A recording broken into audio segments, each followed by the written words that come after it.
गौ माँ है, माँ देने वाली है, माँ कभी मांगती नहीं। सभी श्रेष्ठ कामों में गौ माता का गोबर यूज होता है।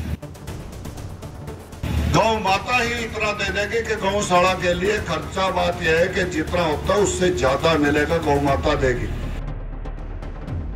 करनाल के असंध में द्वितीय श्री कृष्ण गौशाला शिलान्यास का खास कार्यक्रम हुआ, जिसमें गौ सेवा आयोग के चेयरमैन श्रवण गर्ग व परम पूज्य गीता मनीषी स्वामी ज्ञानानंद महाराज मुख्य तौर पर मौजूद रहे। तो वहीं श्रवण गर्ग ने गौशाला व गायों के संरक्षण को लेकर ये कहा कि गौ माँ है और माँ कभी मांगती नहीं है, बल्कि वो तो देती ही है।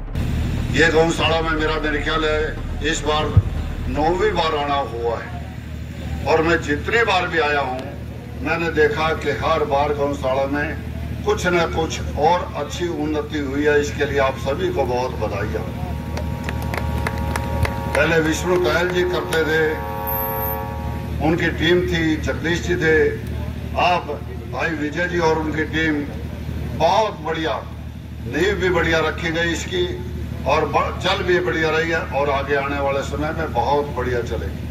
मेरे ख्याल से असंध के पूरे नगर में भी 1000 या 1200 गौवें सड़कों पर होंगी और मेरे को बताया गया कि इसमें 1500 गायें रखने की कैपेसिटी होगी, नंदी रखने की कैपेसिटी होगी और जल्दी ही आप इसको पूरा करेंगे।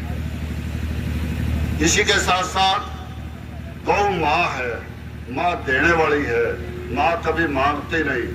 कभी किसी की माँ ने उसके हाथ पैर चलते हो किसी से पानी का गिलास मांगा है क्या?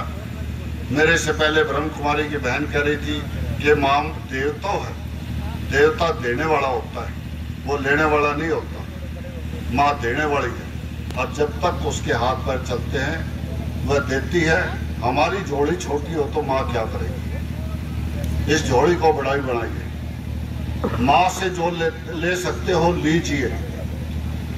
गाय के गोबर में मुझे स्वामी जी बता रहे थे कि लक्ष्मी जी को वास है। घर का चूल्हा चौका लीपा जाता है, यज्ञ भी होता है। सभी श्रेष्ठ कामों में गौ माता का गोबर यूज होता है और धरती माता की खुराक भी गौ माता का गोबर ही है।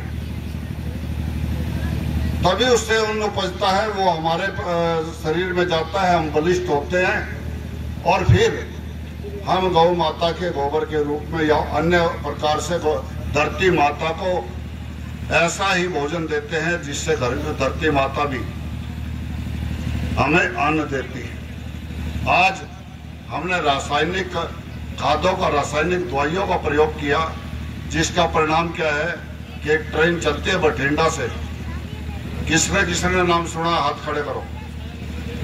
शायद 5, 7, 10, 15 लोगों ने। और बीकानेर जाती है।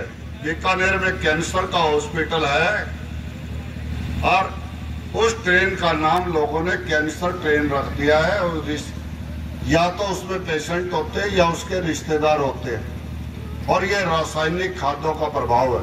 गौ माता के गोबर से हमने DAP बनाया है। मैं अनुरोध करूंगा कि हम अपनी गौशाला में भी उसको लगाए और अपने खेतों में उसका प्रयोग करें। हिसार में फैक्ट्री लग गई है, 1 कट्टा DAP का लगता है, 1 ही कट्टा ये लगता है और प्रभाव उससे बढ़िया। 1 कट्टा DAP हम आते हैं तो 4050 रुपए का विदेश से आता है, अपने देश में नहीं बढ़ता। और 2700 रुपए गवर्नमेंट सब्सिडी देती है, 1350 किसान देता है, जब किसान के खेत में 1 एकड़ में पड़ता है। और हमारे गौ माता के गोबर को हमने प्रयोग करना छोड़ दिया, जिससे लाखों वर्षों से खेती हो रही थी और वह सीवरेज जाम करता है। अब दोबारा फिर इसी को प्रयोग करना शुरू किया। गोबर से पेंट बनता है, हमारी कोठियों में जो पेंट है उससे बेस्ट बना है। पिंजौर के अंदर फैक्ट्री लग गई है और पंचकुला के अंदर तो 500 बेड के हॉस्पिटल के अंदर गौ माता के गोबर के पेंट से किया है और बहुत बढ़िया क्वालिटी है। इसी प्रकार गमले हैं, बैलों से बिजली है, अनेक उपयोग कर सकते हैं। हम इस तरह से गौशाला के प्रबंधक ध्यान दें। आपको चंदा नहीं मांगना पड़ेगा। चंदा मांगना चाहता है क्या? कोई चाहता है क्या?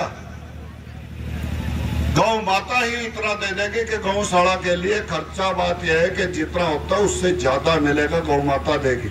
आप ये उद्योग लगाइए, लोगों को रोजगार भी मिलेगा गौ माता को भोजन भी मिलेगा, धरती माता को अन्न उपजाने के लिए भी भोजन मिलेगा। तो इस पे हम ध्यान दें। करनाल से ब्यूरो रिपोर्ट।